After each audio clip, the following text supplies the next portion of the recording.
This is hot dog and American backward on stick. First, prepare natin ang ating hot dog.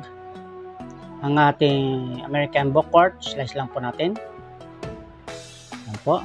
Yan natin tuhugin ng ating barbecue stick. Then divide into 3. Cut po natin sa gitna.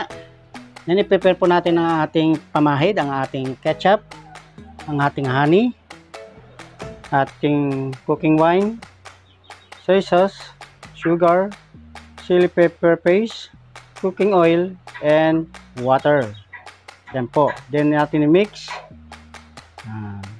Pagka-mix po natin, i-fried lang po natin ang ating kinat na hotdog, ang ating American backward. Fried lang po natin yan. Fried lang po natin. Lahat po ng ating tinuhog kanina, i-fried lang po natin. Yan. Pagka-fried po natin ang lahat, ating prepare na po ang ating ginawang pamahid. Yan po. Sa medium heat, papakulan po natin to hanggang sa matuyuan po siya, hanggang sa lumapot. Pagkalapot po niya, yan po ang kanyang texture.